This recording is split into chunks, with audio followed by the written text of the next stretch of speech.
بسم اللہ الرحمن الرحیم۔ السلام علیکم۔ آج میں آپ کے لیے ایک بالکل نیا ٹاپک لے کر حاضر خدمت ہوا ہوں۔ جیسا کہ یہ دیکھ سکتے ہیں آپ، اس کا ٹائٹل پتنگ بازی چوباروں اور کوٹھوں پر۔ برِ صغیر میں پتنگ بازی پر ایک سوال اب بھی حل طلب ہے کہ پتنگ کی ابتدا مکان سے ہوئی یا میدان سے۔ اس پر میرا علم ادھورا ہے اور پتنگ باز بھی اس پر اپنی حتمی رائے کا اظہار کرنے سے قاصر ہیں کہ ابتدا مکان سے ہوئی یا میدان سے۔ مگر تمام استادوں اور ماہرین پتنگ بازی کی زندگی مکان سے ہی شروع ہوئی، اور جب انہوں نے مکانوں پر پتنگ بازی میں رکاوٹ محسوس کی تو تب لگتا ہے کہ انہوں نے اپنے شوق کو میدانوں میں جا کر پورا کیا ہوگا، کیونکہ میدانوں میں پیچ لڑانے میں ان کو کوئی رکاوٹ محسوس نہ ہوئی۔ اسی وجہ سے انہوں نے ابتدا تو مکان سے کی اور انتہا میدان میں جا کر کی ہوگی۔ بہرحال ہر پتنگ باز کی تاریخ مکان سے ہی شروع ہوتی دکھائی دیتی ہے، اور شہر لاہور کے باسی تو خاص طور پر مکان کی چھتوں اور چوباروں پر چڑھ کر پتنگ بازی کیا کرتے تھے، اور ان کی کوشش یہی ہوتی تھی کہ اونچے سے اونچا مکان ڈھونڈا جائے جہاں پر پتنگ بازی کی جا سکے۔ وجہ یہی ہے کہ دوران پتنگ بازی کوئی رکاوٹ محسوس نہ ہو۔ شہر لاہور میں صدیوں سے یہ کھیل جاری ہے اور جاری رہے گا۔ نامور پتنگ باز اور استاد اپنے اپنے علاقوں میں اونچے چوباروں اور کوٹھوں پر پتنگ بازی کرتے تھے، اور یہ مقابلے شہر لاہور کے مختلف علاقوں میں زور و شور سے یوں ہوا کرتے تھے۔ شہر لاہور کے بھی عجیب و غریب رسم و رواج ہیں۔ یہ شہر چونکہ ہر حملہ آور کی زد میں رہتا تھا، لہٰذا ہر حملہ آور کی فوجیں ملتان سے ہوتی ہوئی دہلی جانے کے لیے لاہور سے گزرتی تھیں اور لاہور کو تخت و تاراج کرتے ہوئے دہلی تک جاتیں، جس کی وجہ سے لاہور اجڑتا اور پھر آباد ہو جاتا تھا۔ لاہور 8 بار اجڑا اور ایک مرتبہ لاہور ایسا اجڑا کہ 20 سال تک کوئی آبادی نہ ہوئی۔ یہی وجہ ہے کہ گھروں، بازاروں اور گلیوں کے اندر بے شمار قبریں اور مزار ہیں، اور یہ ضرور اللہ والوں کے ہیں جو کہ اب بھی قائم ہیں۔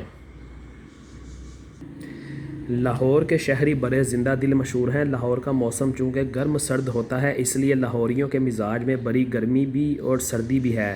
لاہور میں جگہ جگہ بہت تھڑے آباد ہوتے تھے، جس میں اندرون شہر کے لوگ بیٹھ کر چوپٹ اور شطرنج کھیلا کرتے تھے، اور زیادہ تر تو تاش سے ہی دل بہلاتے تھے۔ کچھ لوگ اقبال پارک اور پھر گھروں کے چوباروں اور چھتوں پر یہ محفلیں جمایا کرتے تھے۔ چھتوں پر پتنگ بازی کا ایک عجیب نظارہ ہوتا تھا۔ جہاں تک مجھے اپنے بچپن کے واقعات یاد ہیں تو ہمارے محلے میں ایک ہی ہندو کا گھر تھا جو کہ بہت امیر آدمی تھا۔ اس کا بیٹا پڑھا لکھا تھا جو کہ بابو کے نام سے مشہور تھا، اور وہ بہت پتنگ اور گڈی اڑاتا تھا، اور اس کے مقابلے بابروں کے ساتھ ہوتے تھے جو کہ کوچہ تیر خانہ میں رہتے تھے، اور ان کا مکان بھی بہت اونچا تھا۔ ہم بچپن میں ان کے مقابلے دیکھا کرتے تھے اور خوب شور مچایا کرتے تھے۔ اسی طرح ہمارے محلے میں ایک گاما سنیارا تھا، اور اس کے مقابلے مرزا برادران سے ہوتے تھے، اور یہ مقابلے برسوں تک محیط تھے۔ غالباً ایک فریق کی موت کے بعد ہی یہ موقوف ہوئے تھے۔ موری گیٹ۔ لاہور شہر چونکہ 12 دروازوں اور ایک موری کے اندر مقید ہے، اس لیے ہر علاقے میں کوٹھوں پر پتنگ بازی ہوتی تھی۔ مختلف استادوں کی زبانی جو معلومات حاصل ہوئیں تو موری دروازہ کے اندر سراج پہلوان اور استاد علا دین کے بہت مقابلے ہوا کرتے تھے، جس میں استاد علا دین کی ٹیم کا پلڑا بھاری رہتا تھا۔ بڑے بڑے پتنگ باز آ کر استاد علا دین کے ساتھ پیچ لڑایا کرتے تھے۔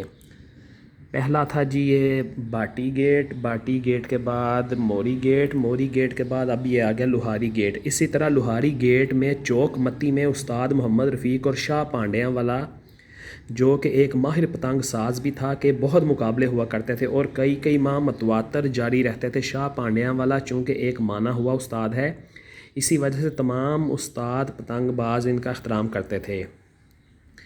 موچی گیٹ بھی پتنگ بازی کا گھر تھا، تو اس کے اندر ایک ٹیم میں پا دلاور، منظور کیمرہ مین اور شیدہ، اور مخالف دف میں استاد نصیر عرف شیرو، چھوٹا وڈا پا، محمد حسین پا، رفیق اور یعقوب کھمبا ہوا کرتے تھے، جن کے بڑے زبردست مقابلے ہوتے تھے، اور ہار جیت کا پلڑا 19-20 کے فرق سے جاری و ساری رہتا تھا۔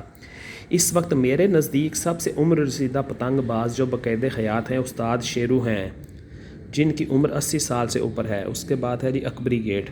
اکبری گیٹ میں دونوں ٹیمیں تعداد میں بڑی اور فن پتنگ بازی میں ماہر تھیں۔ حاجی خلیل صاحب کی ٹیم میں باؤ افضل خان، میاں وحید الطاف خان، مرزا ڈور والا اور مقصود ہوتے تھے، جبکہ مخالف دف میں حاجی علم دین، استاد نکا، احسان لائی، خواجہ مربے والا، رکھا ڈپو والا اور خلیفہ بھی شامل تھے۔ بڑی زبردست پتنگیں اڑائی جاتی تھیں اور سال ہر سال یہ مقابلے جاری رہتے تھے۔ حاجی خلیل صاحب کا چونکہ اپنا مکان تھا، لہٰذا پتنگ بازی کے ساتھ ساتھ پکنک بھی منائی جاتی اور مختلف اقسام کے کھانے پتنگ بازوں کو کھلائے جاتے تھے۔ یہ مقابلے دوپہر سے شام تک جاری رہتے تھے۔